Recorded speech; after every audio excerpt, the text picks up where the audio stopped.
I need a little advice on the matter as I don't know what to do anymore. I was 21 when my fiancé asked me to marry him.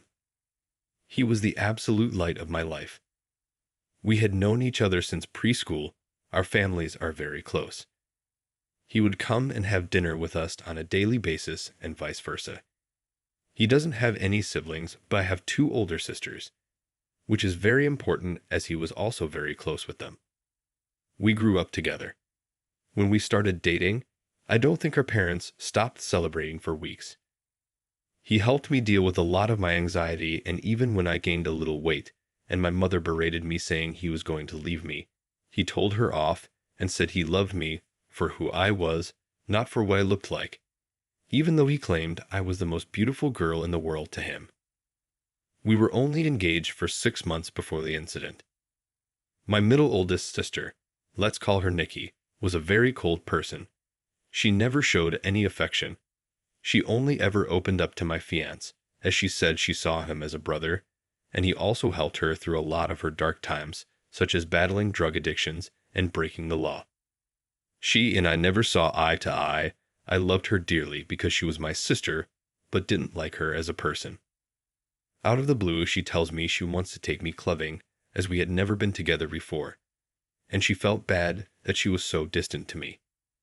I agreed, and that night we went out. Clubbing wasn't really my style, but once I had a few drinks, I loosened up a little and began having fun. The night was going smoothly until Nikki spotted a guy across the room whom she claimed she wanted to climb like a tree. She walked over to him, and within a few minutes she was back, and she had a sour expression on her face. I asked her what was up, but she never said anything. I kept pressing because I didn't want our night to be ruined. She then told me the guy didn't want her number, but he wanted mine instead. I told her he was a loser, and there were plenty of guys around who would kill to be with a girl like her. She didn't budge though.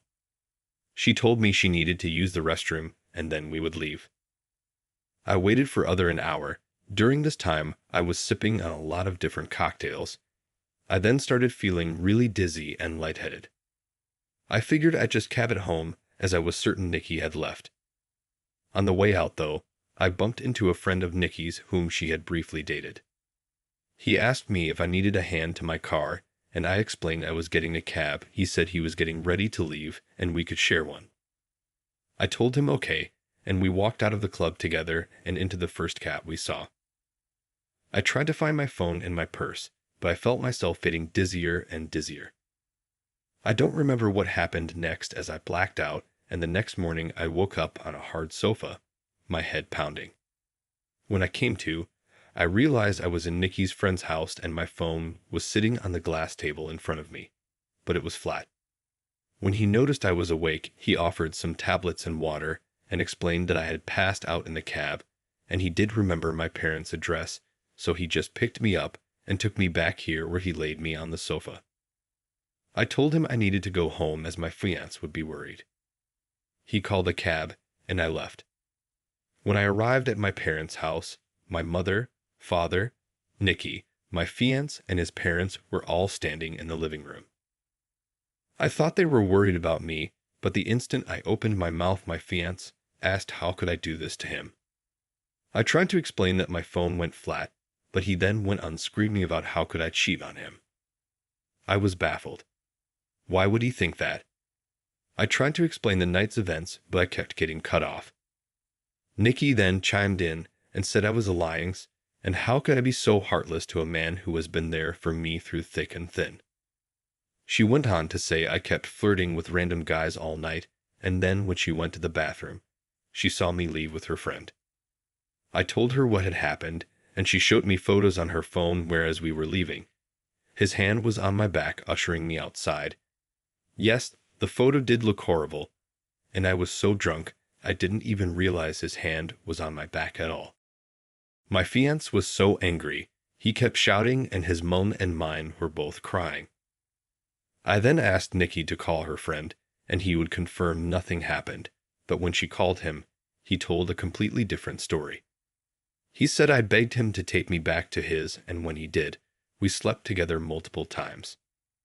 I saw red, and started crying and yelling at Nikki because I knew she had organized this whole thing to make me look bad. I begged my fiancé to believe me, but he just shook his head and left.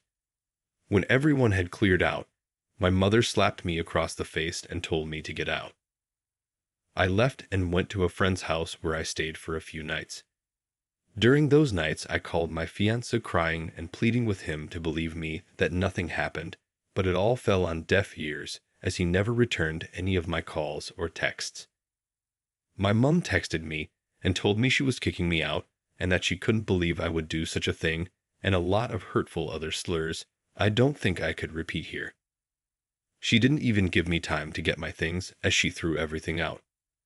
I was now homeless. None of my family would take me in, as they chose my fiancé and mother's side. I was homeless and single in less than a day and a half. My entire world had been taken away because of Nikki's lies. Now, for weeks, I tried everything to get my fiancé back and my family. The limit for me, though, was when Christmas time had come, and I went over to my mother's house to try and reconcile. I was sleeping from couch to couch during this time. When I got to my parents' house, I knocked on the door, but no one answered. My friend then called me and told me she just saw on Facebook that my family were in another state celebrating Christmas, and they had posted pictures online. Everyone was there: my sisters, parents, grandparents, and even my fiancé and his family. When I myself saw the photos, I couldn't stop crying as they all looked so happy. I cried for days and days before deciding to block them all. I even returned my engagement ring. My friend knew someone a couple hours away who was looking for some help in his restaurant, and he even had living arrangements above where he worked so I could get rent at a cheap price and work at the same time. I wanted to start over with my life, as it hurt me that no one took my side and they all left me to fend for myself. I was able to move pretty quickly and was doing well. The apartment was tiny and I had to work 10+ hours almost every day, but I was able to save a lot of money. I'm not living in the apartment anymore. I was able to rent a much nicer condo, but I am still working at the restaurant as assistant manager. Now it has been roughly 2 years since I left and have not spoken to any of my family. I had no idea what was going with them until I got a knock on my door. It was my ex-fiancé. I was shocked, to say the least. All these feelings came rushing back, and all I wanted to do was jump into his arms. But then I remembered the pain I had felt and tried to slam the door in his face, but he stopped it and asked that I let him explain. He said that Nikki had gotten married, and she had confessed that she lied about the situation because she had found someone she loved so much and realized what a horrible thing she had done. I asked him how he found me, and he said my friend told him. My entire family had been trying to get in touch with me and want to see me. I told him I needed time to see if I even wanted to have them in my life. He left, and I have been a mess since. I don't know what to do. I know I will never ever forgive Nikki. She could rot for all I cared. But it's hard because my other family and fiancé didn't know she was lying. But I also felt like they abandoned me too quickly without letting me explain my side.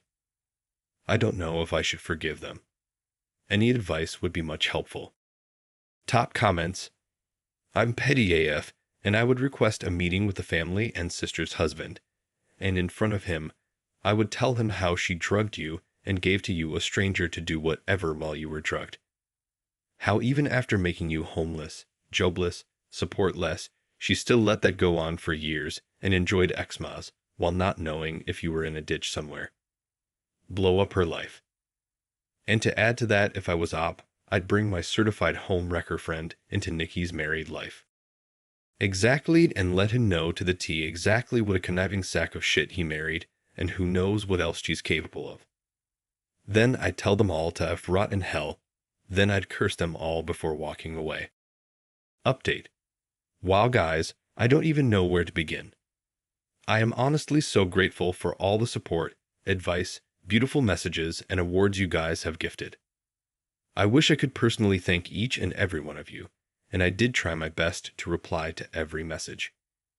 You guys are honestly so amazing, and I cried reading all the comments, My heart has never been so touched with the amount of love and support I got on this post, and I am so sorry if it took too long to post an update. I was honestly in so much shock I didn't know how to cope with it. So, I never got back to my ex. I didn't know what to do. But eventually he must have given my phone number to my parents as they texted asking to meet up. I never replied and was planning on organizing a Zoom meeting, but didn't need to as they also showed up at my door. Well, my father did. When I answered the door and saw him standing there, I ended up throwing up which he insisted on cleaning. When he was done, we sat down and I just bursted in tears. Mine emotions were all over the place, and my father has worn the same cologne for a really long time. So when I smelt it, it just brought back all these memories. He tried to hug me, but I pushed him away and asked what he was doing here. He went on to explain he and my mother are getting a divorce. He said he begged my mother to get in touch with me the minute I left, but she refused and said I was acting like a baby and if I wanted to leave them after doing something so horrible, then I could do things on my own from then on. I asked him how long did it take them to notice I was gone. He said they arrived back home after New Year's Eve and were planning on inviting me over so we could talk. That's when they got in touch with my friend, and she told them I left, and she didn't know where I was. I asked him why didn't he listen to my side of the story, and why did they throw me away so easily. He just started crying. He said he never meant for things to get so out of hand, and he wishes more than anything he could take it all back. I said, when they found out Nikki was taking drugs and had dropped out of us, they didn't throw her away. Instead, we all went on a holiday, so she could focus on things besides drugs, and during that trip, she got hooked on alcohol, and each time they defended her over and over. He said he had no idea my mother was going to kick me out. He thought it was going to be for a few days, but then they decided last minute to spend Christmas out of state. My mother apparently promised him I would be allowed back home after they got back. I said she threw away all my stuff, but he said everything was still there and she lied about that. I asked him what has happened to Nikki, and he said she is dead to him. He wants nothing to do with her, but my mother has been crying to him, asking to forgive Nikki as she is not well, and they had already lost one daughter. They cannot lose two. He blocked my mother and Nikki and has been on my ex's case about finding me. My ex caved in when my dad said he blocked my mother and Nikki and told him where I lived. I asked that he never show up again unless I give him permission, and he agreed. He asked what would happen now, and I said I really don't know, and that he hurt me really bad. I then just went into detail about how much he hurt me and what it felt like seeing them so happy without me and how hard has been. We were both crying by the end of it, but I was really glad I got it all out. It felt like a huge weight had been lifted off my shoulders. My dad then said he knew a few places around the area and would help get me a better apartment, and he said he would help get a better job, but I told him I wouldn't be leaving this job as my boss helped me out so much and I wanted to repay him at all costs. I said I didn't want him to do anything for me, but I said I do want to reconcile, but it has to be on my own terms, and it is going to take a very, very long time to trust him again, and I may never trust him again. He said he would do anything to make up for what he did. I asked him why Nikki did this and if she said anything about it. Well, she said she thought my ex deserved better than me, and she wanted to see him happy because he was making too many sacrifices in the relationship. She loved him like a brother and wanted to break the engagement off. So that night, she asked her friend to come and escort me out of the club so she could get photos and to take me home so her plan could work. She said nothing sexual happened. I went to sleep on the sofa and that was it. He was up playing video games all night until I woke up, which he has proved apparently. My dad was planning on getting my stuff from my mother's house and bringing it to me, but I told him I didn't want those things anymore. I then went to ask about Nikki's husband, and he said my mother has been hush-hush with the entire situation. But he had his number and wrote it down for me. After my dad left, I decided to call Nikki's husband. I was sweating the entire time and felt so sick. What if I could hear her in the background? Well, anyhow, when he picked up, I just spit everything out, which I deeply regret because I should have eased into it for him. He sounded really confused, and I explained the entire situation again. I even went into detail about her drug and alcohol problems. I was honestly expecting him to curse me out and defend Nikki. Instead, he let out a long sigh, and well, turns out, he had a feeling she wasn't exactly innocent. Turns out her and his sister have been having problems, and she has been spouting non-stop lies about his sister and has caused a huge rift between them. His sister didn't even attend their wedding. I told him I was sorry, but he should make things right with his sister because Nikki was the problem, not her. We spoke a little more, and he hung up. I'm not entirely sure what he is going to do with that information. I hope he cuts his losses and leaves her because he sounded like a really nice person, and even he has lost his own sister because of Nikki. So I have decided to reconcile with my dad. My mother has always run the show their entire marriage, so the fact he is putting his foot down and divorcing her and going in with Nikki shows he is serious about wanting to make amends. I don't think I will ever reconcile with my mother, as she thinks Nikki is a victim also in all this, and at this point, I don't care to listen to her excuses. If she reaches out and we talk, I will update the post again. For my ex, I haven't had the time to meet with him and talk, though my dad mentioned he wanted to come with my dad, but he told him I would be too overwhelmed if both were there, and seeing them separated will help make clear decisions.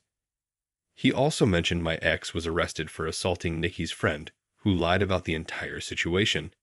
He was being charged, but the charges were dropped a few days later. I will update the post again when I have time to speak to my ex. Thank you guys for your being so patient and so caring and just amazing.